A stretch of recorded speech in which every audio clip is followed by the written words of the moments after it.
분명히 말씀하신 대로 하시는 하나님. 하나님께서 분명히 그렇게 하신다고 하셨으면 하신다고 하신 바로 그 일, 그렇게 무너뜨림을 당하였지만은 하나님께서 나에게 그렇게 하심을 분명히 아는 자가 그 자신의 하나님의 손길에 의해서 황폐되어진 것을 자신의 힘으로 자신의 손으로 다시 쌓겠다라고 하는 그런 어리석음을 가지고 있는 자, 이미 그런 어리석음의 자리가 되도록, 이미 그런 어리석음의 모습이 되도록 하나님께서 내버려 두신 바로 그 자들의 모습, 하나님께서는 분명히 먼저 그들에게 그 언약의 땅에 들어갈 때에, 그 언약의 땅 자락으로 들여보내실 때에 하나님께서는 분명히 자기 백성에게 말씀하시고 또 먼저 말씀하셨단 말입니다. 너희들의 모습이 그렇게 되면 안 된다라고. 그렇게 되었을 때 나는 반드시 너희들을 황폐하게 만드는 그 하나님의 모습으로 너희들에게 드러난다라고. 레위기 26장 23절 말씀입니다. 이런 일을 당하여도 너희가 내게로 돌아오지 아니하고 내게 대항할진대 나하고 나도 너희에게 대항하여 너희 죄로 말미암아 너희를 7배나 더 치리라. 지금 알량한 인간의 힘으로 그 하나님께 도전하고 대항했더니 하나님께서 무엇을 하신다고요? 그래, 네가 나에게 대항하니 나도 너에게 그 대항의 모습이 무엇인지, 너에게 반대하는, 너를 향하여서 그 힘을 드러내는 이 창조주의 모습이 무엇인지 너에게 보여주겠다라고. 나도 너희에게 대항하여 너희 죄로 말미암아 너희를 7회나 더 치리라. 우리가 감당할 수 있겠습니까? 우리 성도들의 인생이, 내 이 육체를 가지고 있는 이 인생이 이 창조주 하나님, 이 여호와의 손길 아래 우리가 이걸 받아칠 수 있겠습니까? 우리가 이걸 감당할 수 있겠습니까? 우리가 이걸 막아낼 수 있겠습니까? 할 수 없다고요. 우리가 감당할 수 없는 이 모습임에도 불구하고 우리는 그 하나님께 대항하여 도전하고 덤빈다고요. 끝까지 도전하고 덤빈다고요. 지금까지도. 이걸 하나님은 그냥 좌시하지 아니시고 그냥 단순히 우리에게 받은 만큼 주신다라고 하시는 것도 아니요. 무엇을요? 7배나 더 치신다고. 7배나 더하여서 더 치신다라고. 이걸 감당할 자신 있으면, 이걸 감당할 능력 있으면 어디 하나님 앞에 도전해 보시라고요. 우리는 없단 말입니다. 우리는 흙먼지라고요. 그 티끌의 자리로 돌아가야 될 우리는 그런 흙먼지라고요. 안 된단 말입니다. 우리 성도들의 우리의 자리와 우리의 모습이 절대 하나님 앞에 이렇게 에돔 자락에 있는 자락같이 이 이스라엘 백성들의 그 우상의 자락 아래에서 하나님 앞에 도전하고 대항하여서 이 망하는 자의 모습같이 들어가시면 안 된다고요. 내가 칼을 너희에게로 가져다가 언약을 어긴 원수를 갚을 것이며, 하나님이 언약을 어긴 원수로 나를 바라보시고 우리를 바라보실 때 그 언약 백성의 자리들은 무엇을요? 하나님이 원수로 바라보신다고요. 하나님의 대적되어져 있는 바로 그 모습으로 바라보신다고요. 그래서 그 자리에 칼을 둔다고요. 칼을 던져두신다고요. 칼자락을 그 자리에 겨누어 두신다라고요. 하나님의 원수에게 무엇을요? 언약을 어겼기에. 우리가 그 하나님의 백성이 되겠습니다. 그 신의 산자락 아래서 내가 너희의 하나님이 된다. 너희들은 나의 백성이 되고 그 제사장이 된다. 그 모든 언약의 자리를 무엇을요? 어겨버린, 이 언약의 자리를 갈아엎어버린 그 자를 원수로 보시고 그 자들에게 칼을 겨누신다라고요.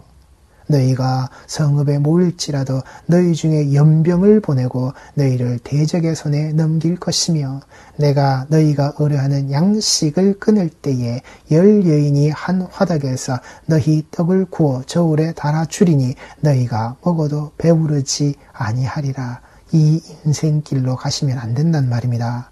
너희가 이같이 될지라도 내게 청종하지 아니하고 내게 대항할진대 내가 진노로 너희에게 대항하되 너희의 죄로 말미암아 7배나 더 징벌하리라. 정신 못 차린다고요. 정신 차리지 못하고 있단 말입니다. 그 먹어도 배부르지 못한 그따위 것을 주워 먹고 있으면서도, 이 양식이 끊어진 바로 그 자리에 있으면서도 정신 못 차린다고요. 누구에게요? 그 창조주 하나님에게 이른 비와 늦은 비의 모습으로 우리의 모든 것을 관할하시는 바로 그 하나님을 향하여서.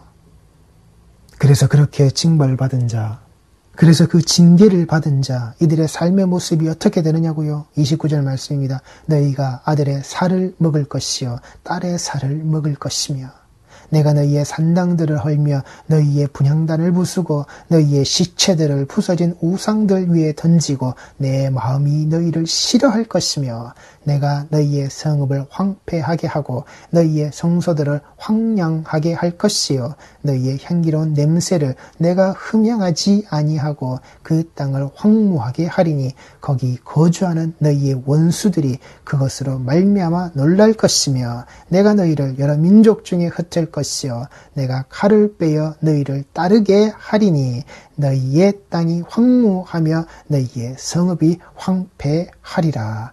이따위 자리와 이따위 모습으로 그 백성들을 나락으로 떨어뜨려 버리신다라고요.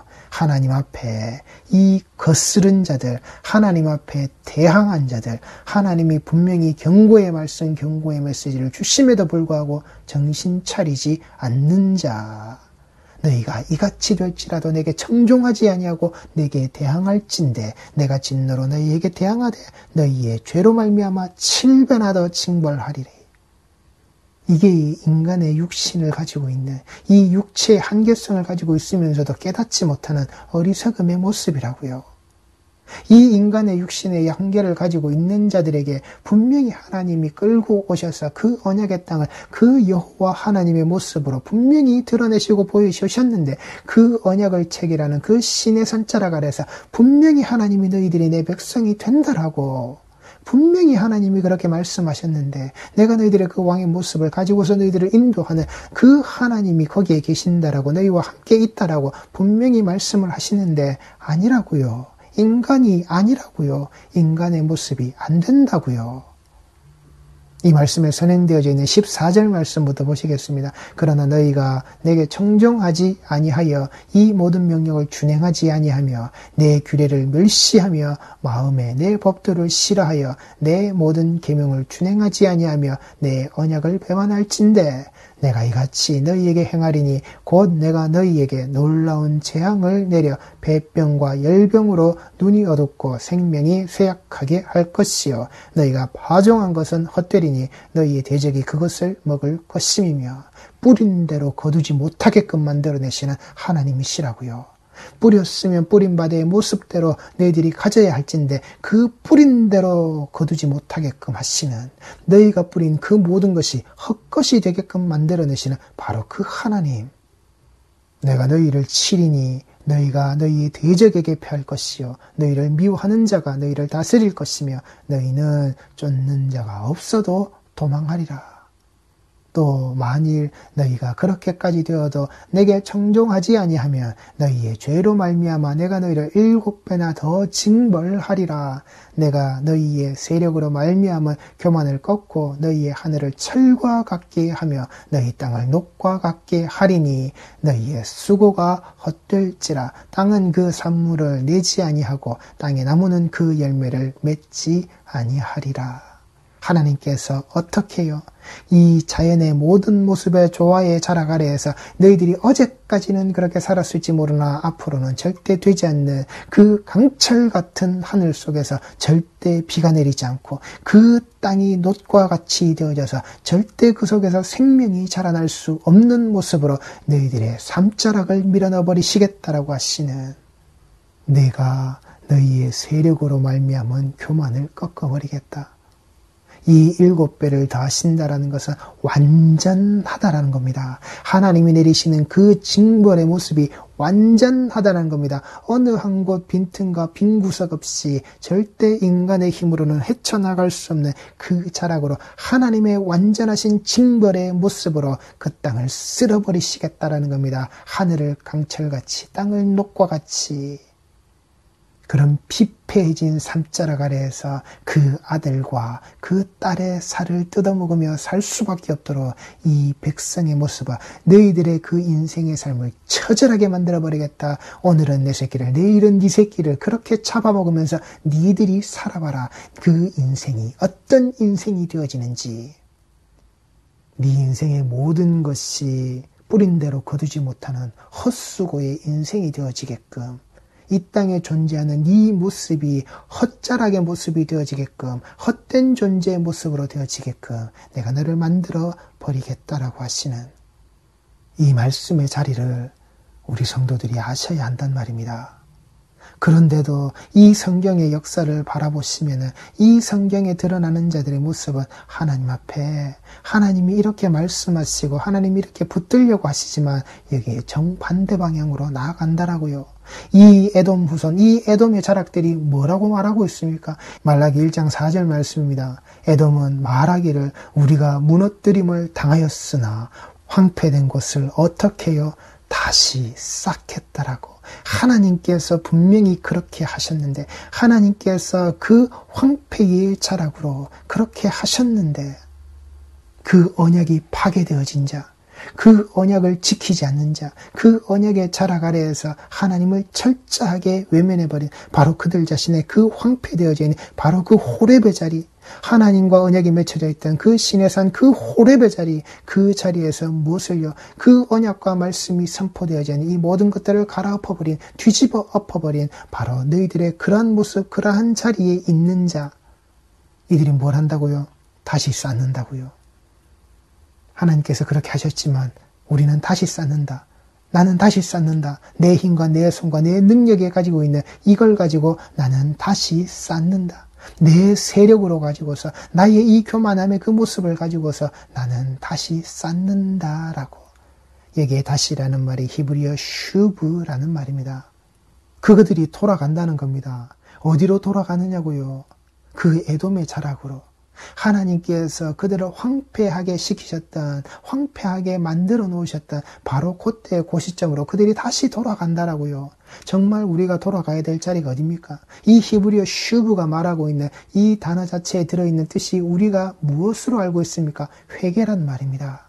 하나님을 떠난 자의 자리가 하나님께로 돌아가는 모습으로 가야 한다라고, 우리는 하나님께로 돌아가야 한다라고, 우리의 슈브의 자리, 우리가 다시 하는 바로 그 자리는 하나님을 떠난 죄의 자리로 돌아가는 게 아니라 하나님을 등지고 그 죄로 말미암아 그 죄의 자리로 우리가 흘러서 우리가 그 자리로 돌아가는 게 아니라 애굽 땅의 그 종되었던 그 노예의 삶자락으로 우리가 돌아가는 게 아니라 그 정반대의 방향에 계시는 하나님이 하나님의 장자됨을 위해서 불러내신 그 생명을 어린 양의 그 피의 자락 아래에서 살려내신 유월절 죽음의 문턱을 다 넘어온 자의 모습으로 그 갈라진 홍해의 길바닥을 쫓아서 살아나온 자, 세례로서 죽을 자리에서 산자의 모습으로 살아나온 바로 그 언약의 자리, 그 광야의 그 호렙 신의 산의 자락으로 하나님이 끌고 들어오셨던 하나님을 떠난 자의 그 죄의 자리가 아니라 하나님의 자리로 돌아오게끔, 그 회개의 자리로 돌아오게끔 하나님은 만드시는데, 지금 이들은 뭐라고 얘기합니까? 다시 쌓는다라고. 그 회개의 정반대의 방향, 하나님께서 무너뜨리시면 그 무너뜨리셨을 때의 그 자리에서 하나님께 돌아오는 것이 아니라 그 무너뜨림을 당하고서도 무엇을요? 그 이전으로 무너뜨림을 당할 수밖에 없었던 그 삶의 상태로 그들은 다시금 돌아가겠다라고.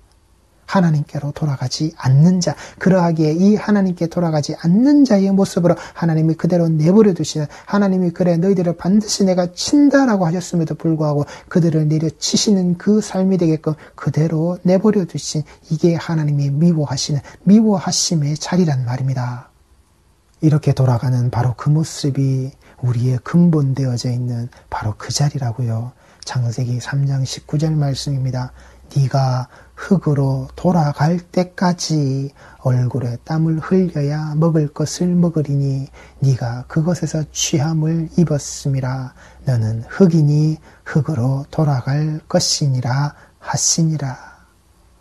하나님의 형상과 모양이 되기 이전에 그 인간의 본래의 상태의 모습 아래로 너는 그 저주받은 땅자락의 그 형상과 모양이 네게 돌아간다라고, 그리고 네가 돌아갈 그 자리라고 하나님께서 말씀을 하신 거란 말입니다.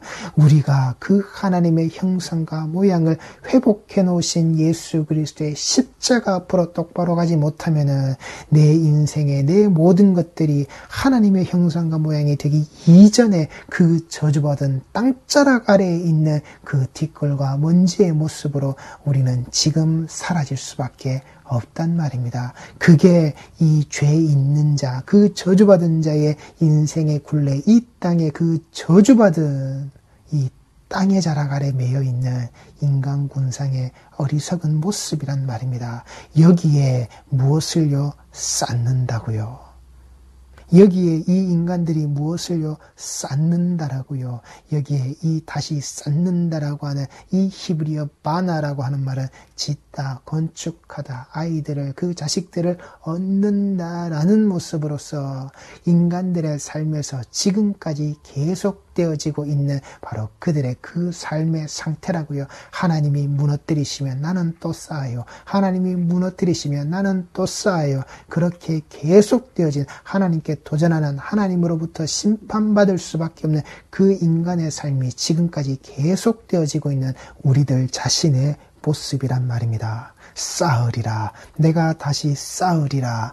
하나님께서 내게 쌓을 곳이 없도록 부어주시지 않나 아닌가 두고 보라라고, 그렇게 하나님을 시험하라라고, 하나님을 가지고서 그렇게 우리가 내 것을 채우는, 내 욕심과 내 탐욕을 채워지는 그 교보제의 모습으로 그 11조의 돈봉투를 들고 있는 나는 이 자들과 똑같은 자라고요. 하나님이 말씀하셔도 그 말씀을 듣지 않는 내 스스로가 내 힘과 내 능력을 가지고서 다시 쌓겠다라고, 그렇게 나에게 쌓을 곳이 없도록 쌓아주시는 바로 하나님은 내 앞에 그런 하나님의 모습으로 드러나셔야 한다라고 하는 이 하나님의 형상과 모양이 되기 이전에 그따위 저주받은 땅으로 돌아가야 될 흙먼지와 같은 바로 곧따위 모습이라고요. 그렇게 다시 쌓는 자의 모습이다라고 하는, 그러하기에 이렇게 쌓는 자들의 모습은, 이렇게 쌓아지는 자들의 모습은 하나님의 집을 지을 수가 없다라고요. 이 쌓는다라고 하는 그 모습의 자락이 이 성경에서 무엇으로 말씀하시느냐? 시편 118편 22절 말씀입니다. 건축자가 버린 돌이 집 모퉁이의 머릿돌이 되었나니. 하나님이 무너뜨리시고 하나님이 황폐하게 만드심에도 불구하고 그것을 자신의 힘에 자신의 손으로 다시 쌓겠다라고 하나님과 그 정반대의 방향으로 등지고 서서 나아가고 있는 자들이 쌓는 자리가 무엇이라고요? 건축자가 버린 돌이 집 모퉁이의 머릿돌이 되었다라고요. 그들은 이 성전을, 그들은 이 교회를, 그들은 이 성도의 모습을, 이 예수 그리스도의 반석의 자락 아래서 그 모퉁이들을 똑바로 세우지 못하는 자들의 모습이라고요. 이렇게 쌓는, 다시 쌓는 자신의 힘으로써 하나님께서 반드시 그렇게 하셨음에도 불구하고 그 하나님의 손길을 거부하는 자, 자신의 손길로만 가지고 있는 자, 이들의 바로 그 건축자가 되어져 있는 그들의 손은 그 버린 돌을 가지고 있는, 그 모퉁이 돌의 모습을 버린 자의 모습으로 가지고 있는 그 손이라고요. 그 모퉁이 돌을 그 손에 들고서 버리는 자, 그리고서는 자신의 것을 세우고 있는 건축가의 모습, 그렇게 다시 쌓고 있는 자의 모습이란 말입니다. 말라기에 이르러서 세워져 있었던 바로 그 성전 자락의 모습과 같이 하나님께서 말씀하시는 제발 문 좀 닫아라라고 하시는, 내 앞에 이따위 건물의 모습이 드러나지 않도록 제발 문 좀 닫아라라고 하시는 이 땅의 인간들이 다시 쌓은 그따위 자락이라고요. 그따위 건물이라고요. 이 땅의 이 교회, 지금의 우리가 그 예수 그리스도의 십자가의 모습을 똑바로 알지 못하고 그 예수 그리스도의 피 묻은 복음의 자락으로 그 십자가의 자리로 세워지지 않은 교회 공동체의 모습이 다 이따위라고요. 예수의 그 모퉁이 돌을 우리 손으로 버려버리고서는 우리가 자랑할 수가 있는, 우리가 그 우리 자신의 세력과 우리 힘으로 드러나는, 내 자신의 교만으로 드러나 있는, 우리의 세력에 우리의 힘의 자락으로 드러나 있는 바로 그 교회, 그 건물, 그렇게 건축자가 버린 돌의 집, 그 모퉁이돌이 버려진, 예수가 버려진 바로 그런 집 안 된다고요. 그게 하나님의 집이 아니란 말입니다. 그따위 집은 하나님 앞에 쓸 수가 없다라고요. 세워지게끔 하나님이 하시지 않는단 말입니다. 바로 그따위 건물의 자락에, 그 건물 자락의 모습에 강철의 하늘과 그 놋자락의 땅바닥을 만드셔서 거기에는 하나님의 은혜가 끼쳐지지 않는, 그 자리에는 절대 하나님께서 부어주시는 모든 것들이 그 속에 드러나지 않는 바로 그 삶이 되어지게끔 건축자가 버린 것이 아니라 하나님이 버리신, 하나님이 건축자 되셔서 하나님의 설계도 아래에서 지어지지 못하는 바로 그따위 집의 모습으로 하나님은 내버려 두신다라고요. 인간들의 삶에서 지금까지 계속되어지고 있는 그들 스스로가 다시 쌓겠다라고 하는 그 삶의 모습에 우리 성도들이 잊지 마시고, 내가 다시 쌓는 것 아닙니다. 내가 다시 쌓아서도 안 되는 겁니다. 하나님이 무너뜨리시고 하나님이 이 땅의 모습에서 치워버리실 때 반드시 무너지고 치워져야 하는 것. 그래서 우리가 정말 쌓아야 되는, 우리가 정말 지어야 되는 건축자가 버린 돌이 아니라 예수 그리스도라고 하는 하나님이 주신 설계도 아래에서의 그 모퉁이 돌을 그 반석에 두시고, 그 반석에, 그 위에 그 집을 반석의 반석으로 그 모퉁이 돌로 그 집이 온전히 지어져 있네. 그게 하나님께서 주신 11조요, 내가 받은 11조요, 내가 드러내야 될 11조의 자리임을, 그렇게 쌓여져 있는 자리임을, 그렇게 건축자로 말미암아 그렇게 그 예수 반석과 예수 반석에서 떼어져 있는 반석의 모습으로 예수라는 모퉁이 돌이 쌓여지고 올라가져 있는, 하나님께서 정으로 다듬지 않으시는 그 제단의 자리가 그 성전됨의 모습으로 하나님의 집이 이루어져야 함을 우리 성도들이 잊지 마시란 말입니다. 기도하시겠습니다.